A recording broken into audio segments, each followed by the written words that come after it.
अस्सलाम वालेकुम स्टूडेंट्स, मैं माजिद अली, आपका कंप्यूटर टीचर, आपका ग्राफिक्स का टीचर। तो ग्राफिक्स का लेक्चर नंबर 29 और एडोब फोटोशॉप का लेक्चर नंबर 2 लेकर आपकी खिदमत में हाजिर हूँ।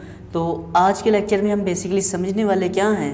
आज के लेक्चर में हम ये जानेंगे कि इसके जो चंद बेसिक टूल्स हैं, जैसे कि मूव टूल, फिर इसका रेक्टेंगल मार्की टूल। ख़ास तौर पे जो मूव टूल है उसको अच्छे से हमने आज समझने की करने की कोशिश।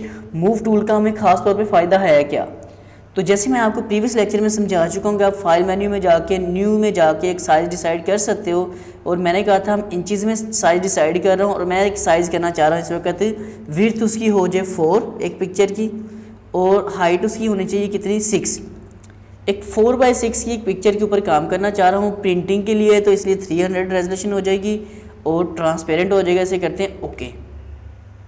अब एक पिक्चर नेट से मैंने अभी भी सेव की, डेस्कटॉप के ऊपर पिक्चर अवेलेबल है एक मॉडल की। तो ये पिक्चर है मॉडल की, इसको मैं उस साइज़ के ऊपर एडजस्ट करना चाह रहा हूँ। तो आप इसको अब यहाँ से देखो, दोनों इधर आ चुके हैं ना, यूँ आप इनको अलग अलग करना चाहते हैं। इस पर क्लिक करके रखे से बाहर ले आओ तो कुछ यूँ। ये हमारा कैनवस है। ये पिक्चर देखो उसकी काफ़ी ज़्यादा वाइड है और ये हमारा कैनवस थोड़ा सा छोटा है विड्थ के मुताबिक। तो अब आप करोगे क्या, क्योंकि इसका जब आप प्रिंट करवाने जाओगे तो प्रिंट पूरा ठीक से आएगा कोई नहीं। तो यहाँ तो वो आपसे जिस शॉप से प्रिंट करवाओगे उसको सेटिंग के पैसे चार्जेस करेगा। पहले कहेगा कुछ मुझे पैसे चार्ज करूँगा इसकी सेटिंग करने के। तो आप सेटिंग करोगे कैसे, बिल्कुल बेसिक बुनियादी काम सीखने लगे हैं। तो सबसे पहला काम, जब भी कभी कोई पिक्चर कॉल करो उसका ये देखो, ये राइट साइड के ऊपर इसका लेयर्स एरिया होता है, इसके ऊपर ये एक लॉक बना होता है। आपने इस लॉक को डबल क्लिक करके अनलॉक कर लेना, पहला काम तो लाजमी। ओके किया तो इसका लॉक हो चुका ओपन। अब आप फ्रीली इसके ऊपर काम कर सकते हो। एक चीज़ अब आपने क्या करना है, यहाँ से जो आपके पास टूल मैंने आपको कहा था, जो सबसे फर्स्ट टूल आ रहा है इसका नाम है अपने पास मूव टूल, और इसकी शॉर्टकट की है जस्ट वी का बटन प्रेस करना है। कंट्रोल शिफ्ट आल्ट किसी चक्कर में नहीं पड़ना, जस्ट वी प्रेस करोगे आपके पास ऑप्शन आ जाएगी। इस पर क्लिक किया पिक्चर पे, इसको पकड़ के मैं यहाँ लेके इधर ला के छोड़ देता हूँ। तो ये देखो जी, ये एक पिक्चर है। ये देखने में तो लग रही थी कि बहुत बड़ी है हालांकि उसकी निस्बत, लेकिन 4x6 के ऊपर देखा जाए तो ये बहुत छोटी है। अच्छा, एक और चीज़, जब पिक्चर स्टार्टिंग में, क्योंकि मैं भी कुछ इस पे ऊपर काम कर रहा था तो कोई थंबनेल डिज़ाइन कर रहा था, इसलिए मैंने इसकी सेटिंग ऑन कर ली थी। इसका जब आप साइज़ बड़ा छोटा करना चाह रहे हो तो साइज़ बड़ा छोटा करने की ऑप्शन आपको नहीं मिलेगी। इसको अगर क्लोज भी कर दो कोई टेंशन वाली बात नहीं है कुछ यूँ। तो क्लिक किया, यहाँ के ऊपर ऑप्शन आ रही होती है शो ट्रांसफॉर्म कंट्रोल। इस पर अगर आप क्लिक करते हो तो आपको पिक्चर छोटी बड़ी करने की ऑप्शन मिल जाएगी, अदरवाइज ये ऑप्शन नहीं आ रही होती है आपके पास। और अगर आप इसकी शॉर्टकी की बात करें तो मैं अगर करता हूँ Ctrl+T, देखो मैंने टी किसका ख़त्म किया, यहाँ कोई ऑप्शन नहीं आ रही। आपको जूम करके दिखाता हूँ थोड़ा। Ctrl+T किया तो ये देखिएगा जी, आपके पास इसके जूम के कंट्रोल आ चुके हैं। इसको पकड़ के आप अब पूरे अपने कैनवस के ऊपर से करें सेट। और यहाँ राइट साइड पे देखिए आपको ऑप्शन बनी आएगी कि आप कमेंट क्या करना चाहते हैं। जो काम किया आपने, ट्रांसफॉर्म किया है, वो कंफर्म करना है तो कीबोर्ड से एंटर कर दो या यहाँ क्लिक कर दो। नहीं करना तो उसे आप कैंसिल कर दो और यहाँ से क्लिक किया तो उसके ऊपर ये ग्राफ सा बना आ जाएगा। तो ग्राफ मुझे चाहिए कोई नहीं, जो सेटिंग ही मुझे एक्सेप्ट करनी है तो मैं इस पर टिक करता हूँ। तो ये अब मेरी पिक्चर का साइज़ 4x6 के ऊपर पूरा एडजस्ट हो चुका है। फाइनल जो पिक्चर है उसके मुताबिक अब ये हो चुकी है जी आपकी। एक बात होगी क्लियर आपको। अच्छा जी, अब शो ट्रांसफॉर्म कंट्रोल से हमें पता लग चुका है इसका साइज़ हम बड़ा छोटा कर सकते हैं जी। तो कुछ तस्वीरें ऐसी होती हैं जिनको आप, जैसे मैं इस कैनवस के ऊपर ला रहा हूँ तो इस पिक्चर को ये स्ट्रेच हो रही है, अजीब थोड़ी बुरी लग रही है। सीधी सीधी बात ये है कि डिज़ाइनिंग के लिहाज से हमें देखना पड़ेगा ये पिक्चर का जो असूलन आता एरिया वो यहाँ तक बनता है। अगर आप इस पिक्चर को यूं करके यहाँ तक एडजस्ट कर दो तो पिक्चर बिल्कुल भी अच्छी नहीं लगेगी, बहुत बुरी तरीके से ये नज़र आनी शुरू हो जाएगी। ऐसे क्या लॉन्ग सा फेस है, स्ट्रेच हो चुकी है। तो ऐसा आप लोगों ने डिज़ाइनिंग, क्योंकि आप लोग डिज़ाइनिंग सीख रहे हो तो आप लोगों को इन चीज़ों की सेंस अपने अंदर पैदा कर लेनी है, होगी भी, लेकिन फिर भी कुछ थोड़े पॉइंट होते हैं जो हमें देखने हैं, समझने हैं कि इस तरह से काम हमें करना ही करना है, ध्यान से सोच के समझ के करना है। इसे आपने कर लिया यहाँ से टिक। अब ये पिक्चर यहाँ पे बिल्कुल फर्स्ट क्लास लग रही है। हमें क्या चाहिए, हम एज अ डिज़ाइनर की हैसियत से क्या काम करेंगे, पिक्चर इतनी रख देंगे, जो बाकी जगह आ रही है वहाँ पे कुछ फिलिंग कर देंगे इसकी। मतलब क्या होगा, जैसे मैं क्या कर लेता हूँ, मुझे ये बैकग्राउंड आ रहा है इस जगह पे ज़्यादा होना चाहिए, यहाँ पे इतना होना चाहिए, तो ये वाला काम हमें डिज़ाइनर की हैसियत से करना पड़ेगा। तो ये डिज़ाइनिंग के लिए हमें डेफिनेटली कुछ आगे टूल्स में जाएंगे, फिर आपको समझ आएगी कि यहाँ तस्वीर सेट आ रही है, इसी बैकग्राउंड को आगे कैसे इस्तेमाल किया जा सकता है। ये पॉइंट भी आपको मैं क्लियर करूँगा। फिलहाल अभी का पॉइंट क्या है कि आपको show transform control move tool का पता लग चुका हो।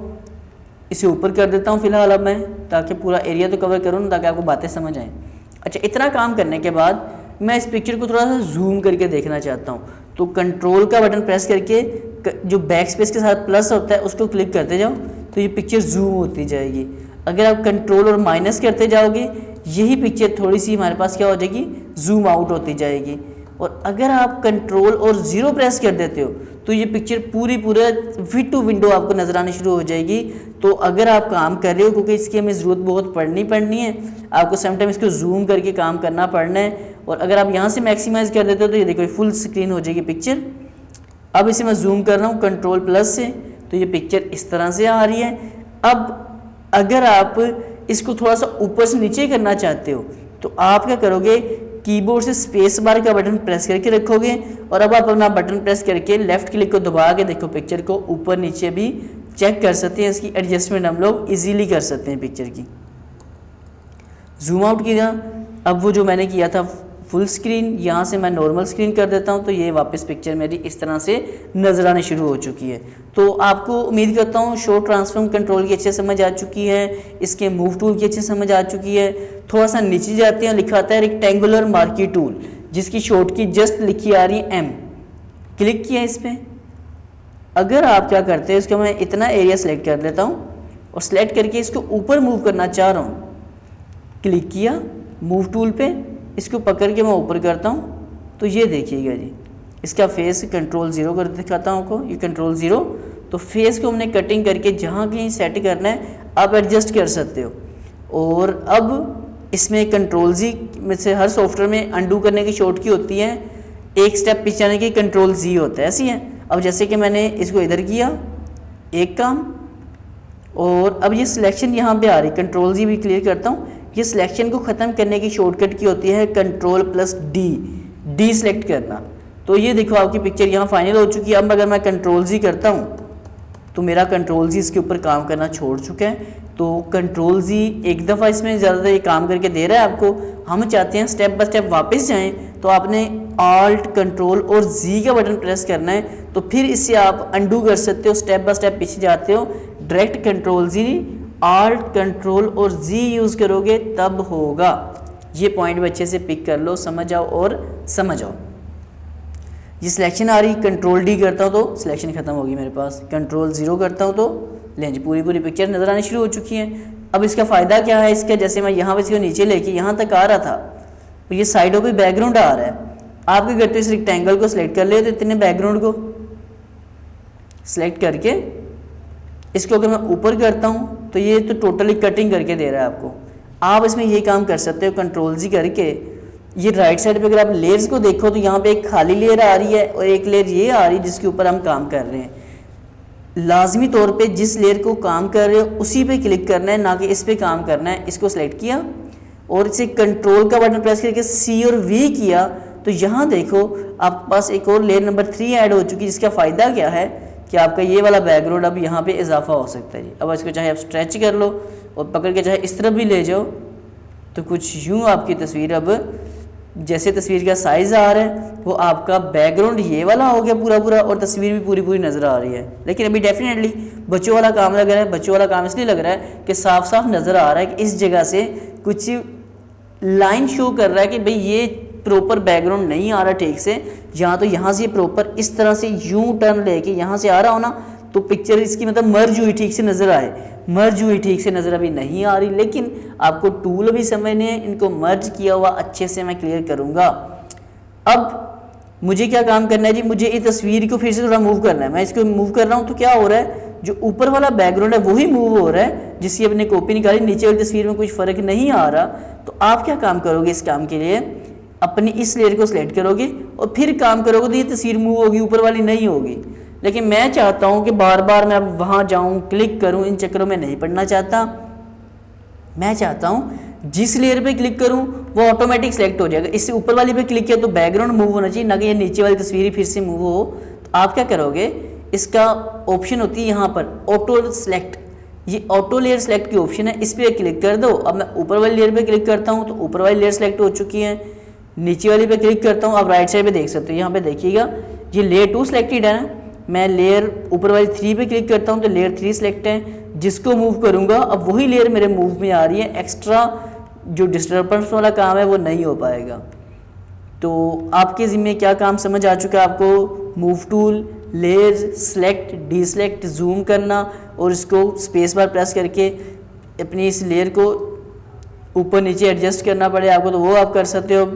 तो ये काम आपको समझ आ चुका है। इसी तरह एलिप्टिकल टूल भी है, आप इसको भी सिलेक्ट कर सकते हो कुछ यूँ करके, और इसको मैं कंट्रोल C और V कर लेता हूँ। अब देखो, अब यहाँ पे फिर से क्या मसला बना, लेयर्स का मसला बना। देखो, could not complete the copy command because the selected area is empty, क्योंकि मैं इस लेयर को सिलेक्ट कर रहा हूँ, इसके इस नीचे जगह पे कुछ है ही नहीं। वो कहता है सिलेक्टेड एरिया तो खाली है, मैं किसी कॉपी निकाल के दूँ। आप क्या बोलोगे, आप सिलेक्शन टूल लेके इस लेयर को क्लिक कर दो। अब ऑटोमेटिक लेयर आपकी सिलेक्ट हो चुकी है, कंट्रोल C और V किया तो ये फेस हम पिक करके अब यहाँ भी लेके जा सकता हूँ मैं जहाँ चाहूँ। अब ये एक लॉजिक मैं समझाना चाह रहा था जो मैंने काम करा था। देखो, मैंने इसको किया, हाफ फेस आपको नज़र आ रहा है, हाफ फेस आपको नज़र ही नहीं आ रहा। उसकी क्या वजह है, वजह सिर्फ इतनी सी है, ये जो लेयर्स है ना, ये बड़ी गेम है, इनको समझना, इनको कंट्रोल करना, मैनेज करना बड़ा इंटरेस्टेड चीज़ है। ये समझ आना एक डिज़ाइनर के लिए बहुत वैल्यूएबल होता है। अब देखा ही जा रहा है ये लेयर ऊपर वाली साइड पे, ये लेयर इसके नीचे आ रही है, तो आपका काम है इस लेयर को दबा के रखना, क्लिक और इसको ऊपर ले जाना। अब ये देखो, इसको जहाँ दिल चाहता है आप अपनी मर्ज़ी की जगह पर जाके एडजस्ट कर सकते हो। सही हो गया। और अगर आप इसी चीज़ की कॉपी करना चाहते हो तो कंट्रोल J प्रेस करोगे तो जो सिलेक्टेड चीज़ होगी उसकी कॉपी निकल आएगी आपके पास, कंट्रोल J। तो जितनी मर्ज़ी आप इनकी कॉपीज़ कर सकते हो कंट्रोल J और J प्रेस करने से। तो उम्मीद करता हूँ कि जितना आपको काम बताया ये सारा आपको अच्छे से क्लियर हो चुका होगा। तो आप लोगों ने एडोब इंस्टॉल करके जितना काम जिस लिहाज से बता रहा हूँ उस तरतीब से उन चीज़ों को अप्लाई करने की कोशिश करें। मैं स्टेप बाय स्टेप आपको एक फुल तरतीब से एक प्रोफेशनल लेवल के ऊपर लेके जाऊँगा आपको इसमें काम सिखाते ताकि आपको डिज़ाइनिंग की दुनिया में रहते हुए कुछ बेहतरी की तरफ आप जा सको और अच्छे से अच्छा काम सीख सको जी। तो दोस्तों, आज के लेक्चर का काम यहाँ पे करते हैं वाइंड अप। अगर आपको ये चीज़ें अच्छी लगी हों, सीरीज़ अगर आप ये देखना चाहते हैं तो प्लीज़ इस लेक्चर को लाइक शेयर कमेंट ज़रूर कीजिएगा और मेरे चैनल फन जोन को टेक्नोलॉजीज़ वर्ड दोनों को सब्सक्राइब कीजिएगा। इसी वीडियो के लास्ट में सेंटर के ऊपर इस पूरे कोर्स की आउटलाइन आपके पास, आउटलाइन कह रहा हूँ, प्ले लिस्ट आपके सामने आ जाएगी। तो आप उसे ये कर सकते हो, प्ले लिस्ट पर क्लिक करके आपको लेक्चर तलाश करने की ज़रूरत नहीं है, लेक्चर आपको ईजिली मिल जाएंगे। तो सुनो, ज़िंदगी रही तो फिर मुलाकात करूँगा आप लोगों के साथ, तब तक के लिए दे मुझे इजाज़त। आप सब लोगों को मेरी तरफ से अल्लाह हाफिज़, bye bye designers, you are my designers.